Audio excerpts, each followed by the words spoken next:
정부가 부동산 대출 규제에 나섰지만 지난달 은행권 가계대출은 4개월 만에 증가한 것으로 나타났습니다. 증시가 큰 변동성을 보였음에도 오히려 B2는 증가하면서 신용대출을 비롯한 기타 대출이 가계대출 증가세를 이끈 것으로 보입니다. 한국은행이 8일 발표한 금융시장 동향에 따르면 3월 말 기준 예금은행의 가계대출 잔액은 1172조 8천억 원으로 전월보다 5천억 원 증가했습니다. 기타 대출 잔액은 237조 1천억 원으로 5천억 원 증가했는데 주식 투자를 위한 신용대출이 늘어난 영향으로 보입니다. 가계대출 증가세가 이어질 경우 금융 시스템 전반에 부담으로 확대될 수 있습니다. 특히 신용대출 중심의 증가 흐름은 금리 변동에 취약한 구조를 만들며 향후 금리가 상승하거나 증시가 조정을 받을 경우 연체율 급등으로 이어질 가능성이 있습니다. 실제로 레버리지를 활용한 투자 비중이 높아질수록 주가 하락 시 반대 매매가 급증해 시장 변동성을 더욱 키우는 악순환이 발생할 수 있습니다. 또한 가계의 이자 부담이 늘어나면서 소비 여력이 위축되고 이는 내수 경기 둔화로 이어질 가능성도 있습니다.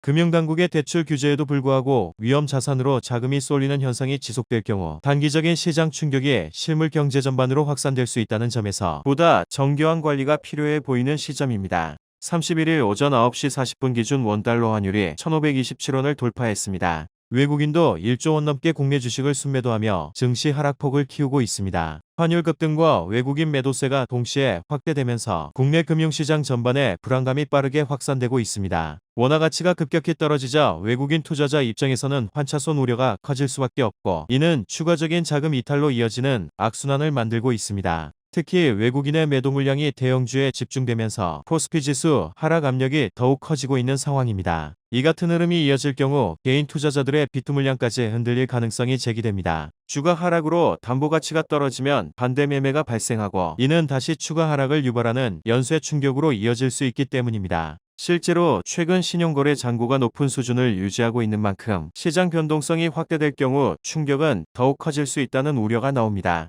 여기에 환율 상승은 단순히 금융시장에만 그치지 않고 실물 경제에도 부담으로 작용합니다. 수입물가 상승으로 이어지며 인플레이션 압력을 자극하고 이는 다시 금리 상승 기대를 키우는 요인으로 작용할 수 있습니다. 결과적으로 고환율 고금리, 증시 하락이 동시에 나타나는 구도가 현실화할 가능성도 배제할 수 없는 상황입니다. 시장에서는 당분간 외국인 수급과 환율 흐름이 핵심 변수가 될 것으로 보고 있습니다. 중동발 지정학적 리스크가 완화되지 않는 한 글로벌 자금이 안전자산으로 이동하는 흐름이 이어질 수 있기 때문입니다. 이에 따라 금융당국의 시장 안정 대응과 함께 외환시장 변동성을 억제하기 위한 추가 조치 여부에도 관심이 쏠리고 있습니다. 지난달 카드론 잔액이 2달 연속 증가한 것으로 나타났습니다. 23일 여신금융협회 통계에 따르면 9개 카드사의 지난달 말 기준 카드론 잔액은 42조 9,022억 원으로 집계됐습니다. 여기에 카드론을 갚지 못해 카드사에서 다시 대출을 받는 대환대출과 결제성 리볼빙 잔액도 전월 대비 증가했는데 대환대출 잔액은 지난달 1조 4,641억 원에서 1조 5,399억 원으로 증가했습니다.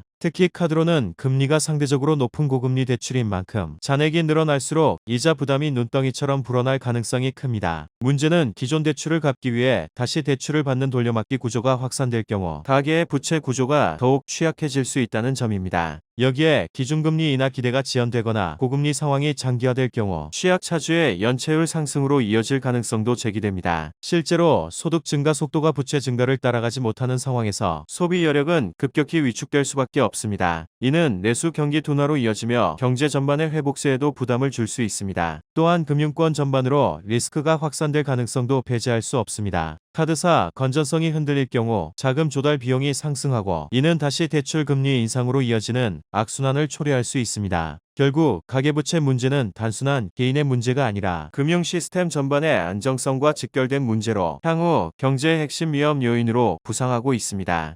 23일 원달러 환율이 17년여 만에 1,510원을 웃돌며 금융위기 당시인 2009년 3월 10일 장중 1,561원까지 오른 이후 가장 높은 수준을 기록했습니다. 환율 급등은 단순한 가격 변수 이상의 의미를 가지며 외국인 투자자 입장에서는 환차손 위험을 키우는 핵심 요인으로 작용합니다. 실제로 최근 외국계 자금은 국내 주식시장에서 순매도 흐름을 강화하고 있으며 이는 코스피 변동성을 더욱 확대시키는 악순환으로 이어지고 있습니다. 여기에 개인 투자자들의 B2 잔고가 사상 최대 수준에 근접한 상황에서 환율 충격까지 겹칠 경우 주가 하락 시 반대 매매가 연쇄적으로 발생할 가능성도 배제할 수 없습니다. 이는 단순한 증시 조정을 넘어 따라서 금융시장 전반의 유동성 경색으로 이어질 수 있으며 외환 보유고 감소 압박과 함께 국가 신용 리스크까지 자극할 수 있다는 우려가 커지고 있습니다. 특히 환율 상승이 장기화될 경우 국내 실물 경제에도 충격이 본격화될 가능성이 큽니다. 수입 물가 상승으로 인한 인플레이션 압력이 확대되면서 소비 여력이 위축되고 기업들은 원자재 에너지 비용 부담 증가로 수익성이 악화될 수밖에 없습니다. 이는 투자 축소와 고용 둔화로 이어지며 경기 전반에 하방 압력을 키우는 요인으로 작용합니다. 동시에 외국인 자금 이탈이 가속화될 경우 국내 금융시장의 달러 유동성은 더욱 경색될 수 있으며 이를 방어하기 위한 당국의 시장 개입이 반복될 경우 외환 보유고 감소 속도 역시 빨라질 수 있습니다. 12일 한국은행이 발표한 2월 이후 국제금융 외환시장 동향을 보면 지난달에만 외국인들이 국내 주식을 135억 달러, 우리 돈으로 약 20조 원 가까이 팔아치웠던 것으로 나타났습니다. 기존 월간 최대 순유출 규모는 2020년 3월에 110억 4천만 달러였는데 이 기록까지 넘은 겁니다. 외국인 자금 이탈의 배경으로 높은 환율에 따른 환차손 우려도 작용하고 있습니다. 원달러 환율이 상승할 경우 외국인 투자자는 주가가 오르더라도 환율 변동으로 실제 수익이 줄어들거나 손실을 볼 수 있기 때문입니다. 특히 글로벌 금융시장 변동성이 커지는 상황에서 환위험을 줄이기 위해 한국 주식을 매도하고 달러 자산으로 이동하는 움직임이 나타나는 것으로 보입니다.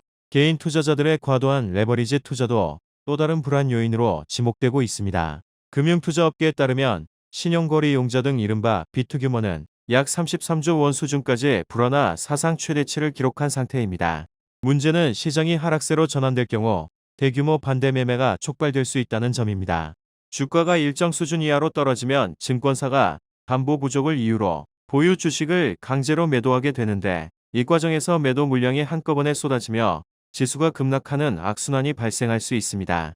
특히 외국인 자금 이탈과 맞물릴 경우 시장 충격이 더욱 커지면서 연쇄적인 주가 폭락으로 이어질 수 있다는 우려도 나옵니다. 비투 규모가 역대 최대 수준으로 불어난 가운데 반대 매매가 2년 5개월 만에 최대치를 기록하며 개인 투자자들의 피해가 커지고 있습니다. 금융투자협회에 따르면 지난 5일 기준 위탁 매매, 미수금 대비 반대 매매 금액은 777억 원으로 집계됐습니다. 이는 코스피가 2200선까지 밀렸던 지난 2023년 10월 24일 이후 최대 규모로 위탁매매 미수금 대비 반대매매 비중도 6.5%를 기록했습니다. 미수거래는 투자자가 보유 현금 없이 주식을 매수한 뒤 결제일인 이 영업일 이내에 대금을 납부해야 하는 초단기 레버리지 거래입니다.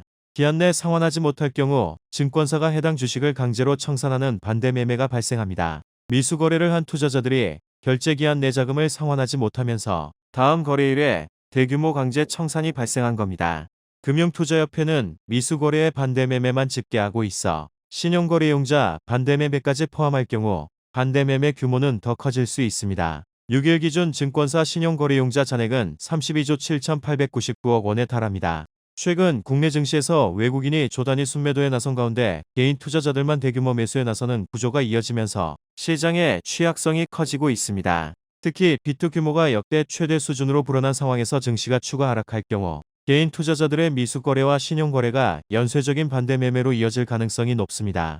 외국인 자금이 빠져나가는 시장에서 개인 자금만으로 주가를 방어하는 데에는 한계가 있기 때문에 주가가 일정 수준 아래로 밀릴 경우 강제 청산 물량이 한꺼번에 쏟아지며 낙폭이 더욱 확대될 수 있습니다.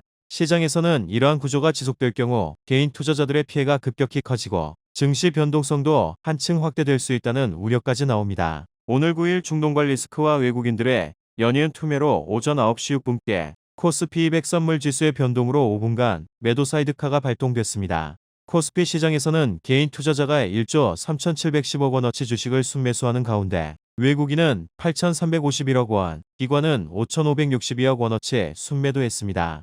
증시가 장기 하락 국면에 들어설 경우 신용융자와 담보대출을 이용해 투자한 개인들의 계좌에서는 반대 매매가 연쇄적으로 발생할 가능성이 있습니다. 특히 최근 개인 투자자들의 레버리지 투자 규모가 빠르게 늘어난 상황에서 추가 하락이 이어질 경우 시장 전반의 매도 압력이 더욱 커질 수 있다는 분석도 나옵니다. 실제로 지난 5일 기준 KB국민 신한하나, 우리 NH농협 등 5대 은행의 개인 마이너스 통장 잔액은 40조 7,227억 원으로 집계됐습니다.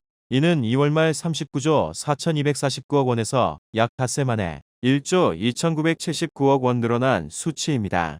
영업일 기준으로 보면 사흘 만에 약 1조 3천억 원이 증가한 겁니다. 특히 문제는 과도한 비투가 시장 하락을 더욱 증폭시키는 구조를 만든다는 점입니다. 증시가 일정 수준 이하로 떨어질 경우 신용융자와 담보대출을 이용한 계좌에서 반대 매매가 대거 발생하게 되고, 이는 추가 매도 물량을 유발해 지수를 다시 끌어내리는 악순환으로 이어질 수 있습니다.